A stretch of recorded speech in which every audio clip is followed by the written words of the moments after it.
illnesses, realize that you can still lead a pretty healthy and active lifestyle. It's just not going to be the one you had envisioned for yourself, but time waits for no one. So you better figure out how to come to terms with this stuff. And I got to tell you, this is not easy to come to terms with.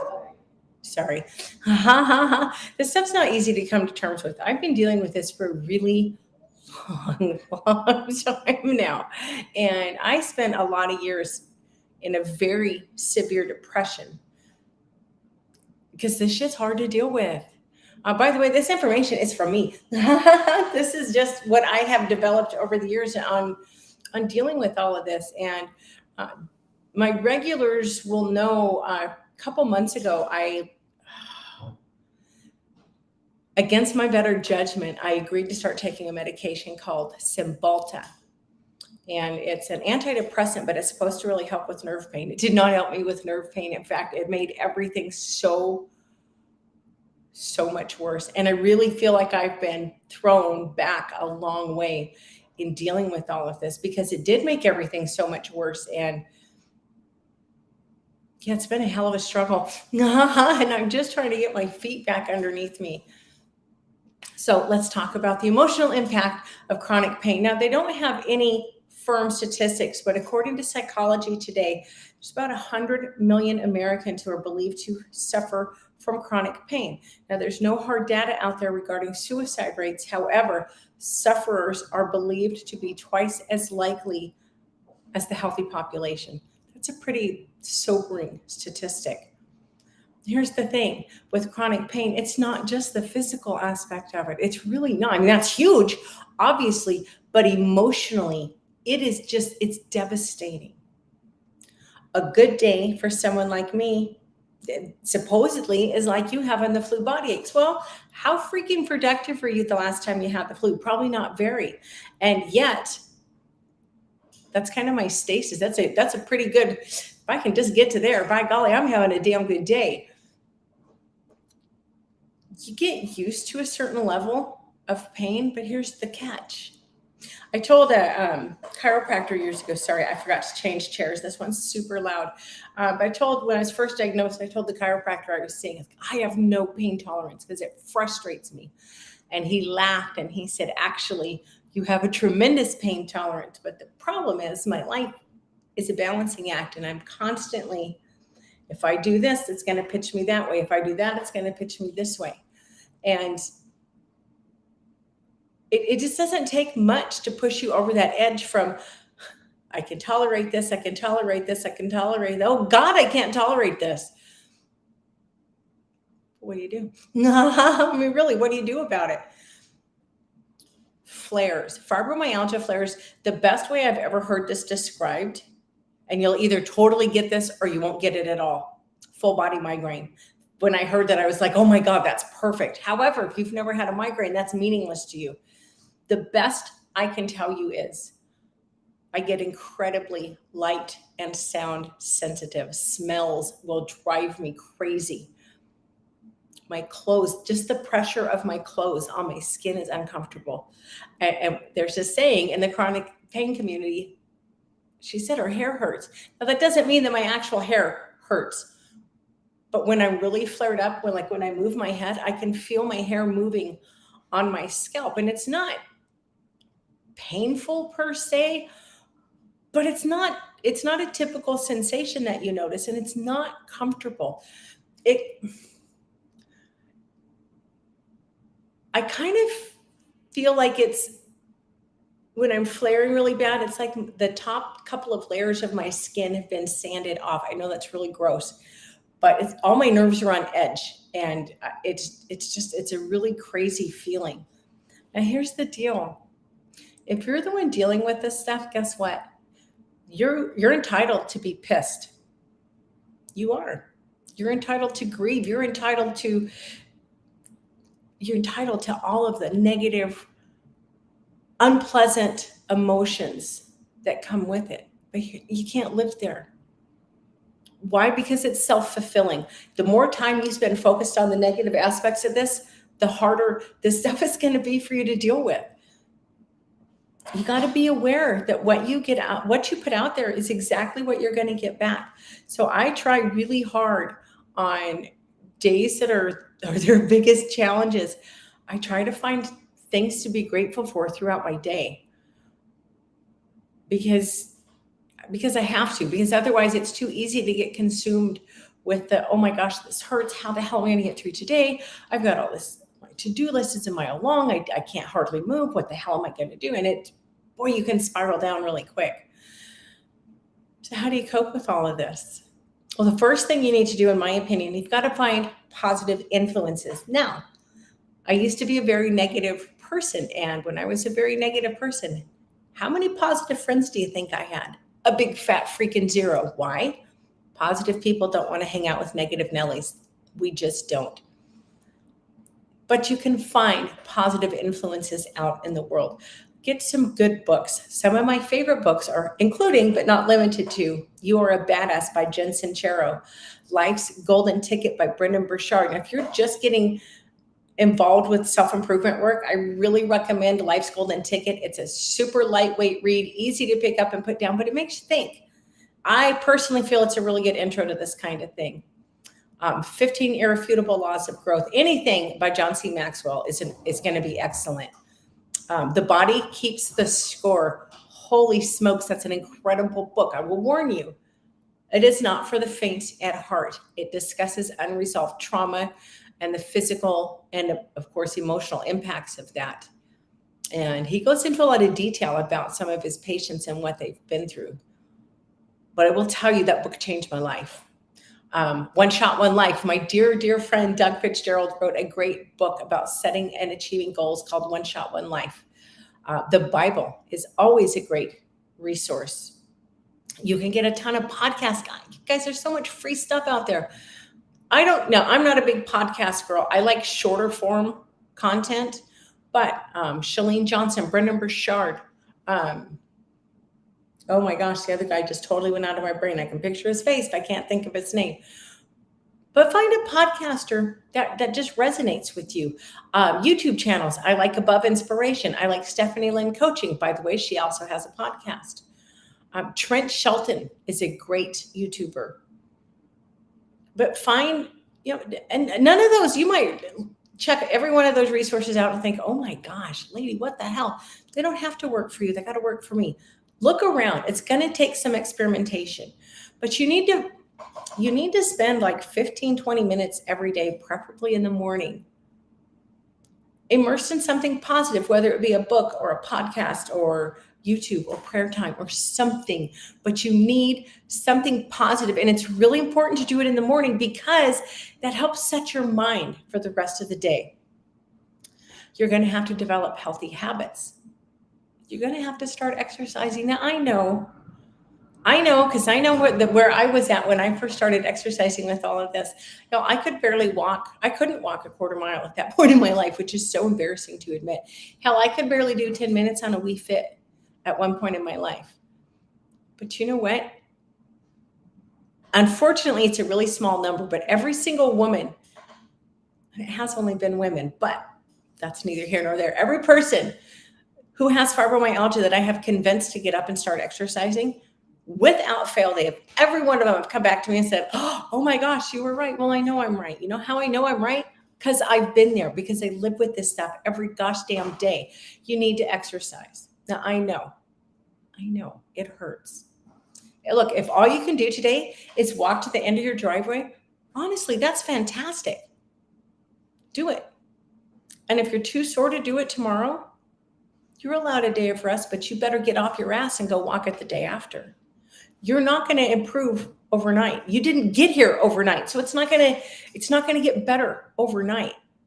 But if you keep working on it, do some yoga, do some Tai Chi. Yoga, by the way, is also really good for processing unresolved trauma, which if you have fibromyalgia, that's probably an issue for you. Not necessarily, but probably. Yoga, Tai Chi, I'm not going to say this right. Shui shao, something like that. But it's, I just went totally blank. I found it on YouTube. I work with this adorable little Japanese lady. She's goofy as hell. I just love her. But it's literally swinging your arms. That sounds crazy, but I have a lot of stiffness in my shoulders and upper back. She really helps me a lot. You got to move. You're going to get physical and emotional benefits from exercise. You need to meditate. Don't tell me you don't like to meditate, because I'm going to come back at you and say, which form of meditation did you not like? There's mantra meditations, there's guided meditations, there's breathing meditations, there's walking meditations. Prayer is a form of meditation. There are so many things out there that you can do. There's tapping meditations. Those are super cool. But my point is, you got options. So don't just try one and say, well, it doesn't work for me. I hated it. And also, again, it's not going to be a one and done. You're going to have to build these habits over time.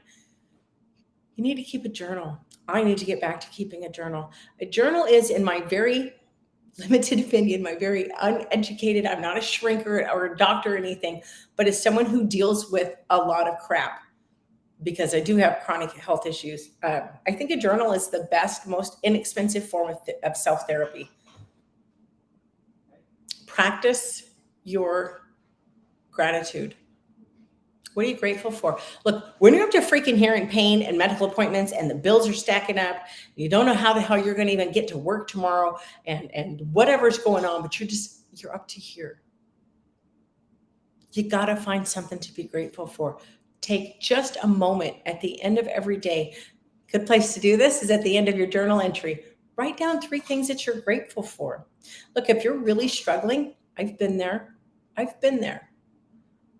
You have a roof over your head, you have running water, and you have electricity. Those 3 things put you ahead of millions of people on this planet. Those are your 3 things to be grateful for today. You're welcome. Celebrate your wins. Celebrate your wins. The smaller, the better. Why? Because if we only celebrate the big things, guess what? They don't come up very often. And if you're really in a dark place emotionally, you need something positive to grab onto. So you know what? Did you brush your teeth today? Now that sounds like, what? That's so basic, right? Well, a friend of mine is a dental hygienist. And years ago I said, Sue, maybe I should go into this. And she started to laugh. She's like, no, you couldn't handle this job. And I got really offended, honestly. What the hell do you mean I couldn't handle this job? She said, I know you. I know how you are about dental hygiene. And there are people in this community who never, ever brush their teeth.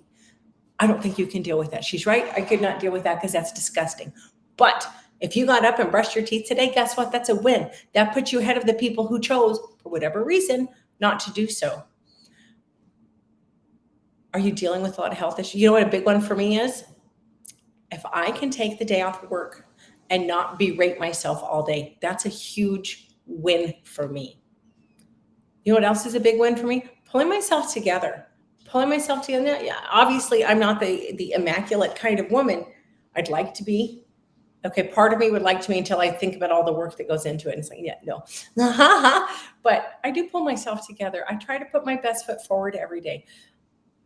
Even working from home, 90% of the time, 95% of the time, I put my face on. Why? Because it made me feel better. Sorry, I'm having issues. I'm having background issues. But dressing nicely, putting on makeup, wearing high heels. Is it shallow? I don't know. Maybe it is. That's not your place to judge.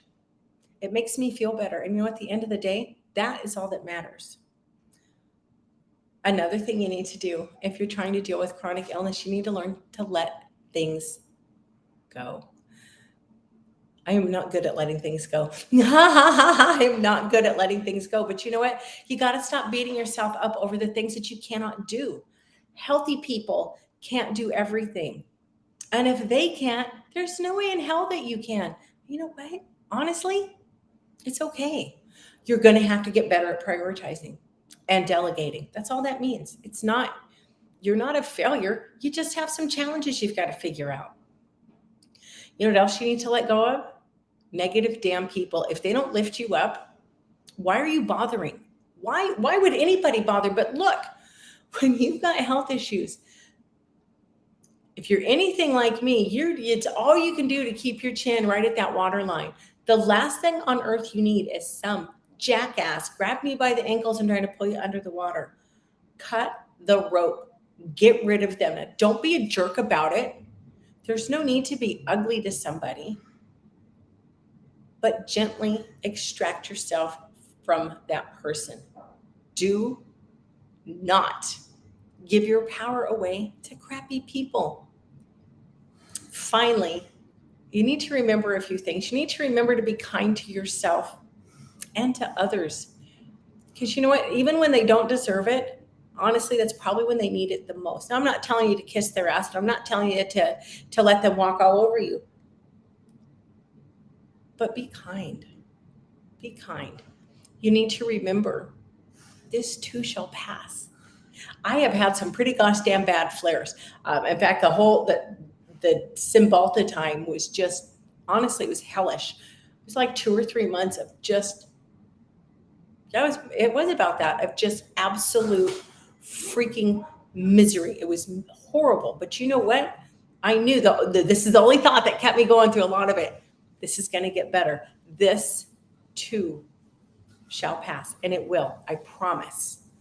And finally, you need to remember, you're not your diagnosis.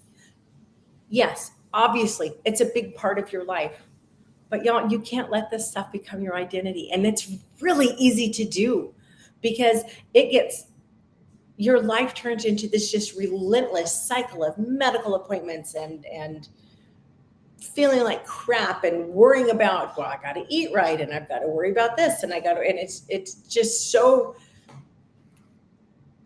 I used to always tell people, I don't want to be the sick chick. I don't want to be known as the sick chick. And you know what I did for a long time?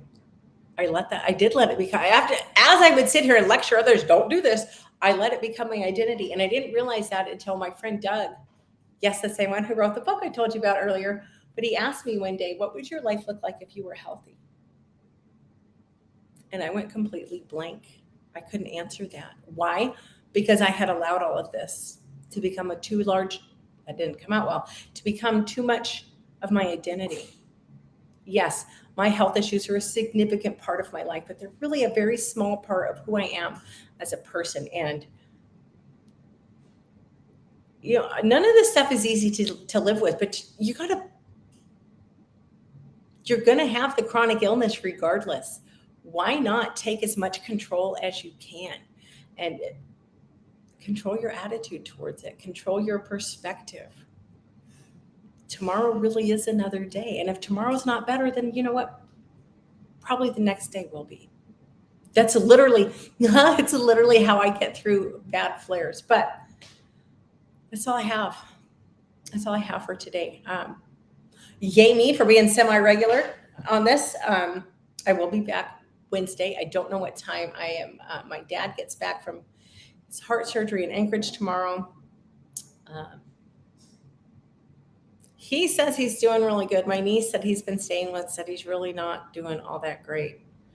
But we meet with a home health aide Wednesday afternoon. I'm not sure what time I will be on, but I will be back Wednesday at some point in the day. And you know what? Right now, that's as regular as it's going to get because my life is just, my dad is my top priority. That's just all there is to it. Anyway, I hope you'll have a great night. Look, I am not an expert. I'm not a shrink. I'm not a doctor, but I'm someone who's been dealing with serious health issues for like 20 years now. My God, that's so crazy. And I went from being so severely depressed and bitter and just pissed at the world.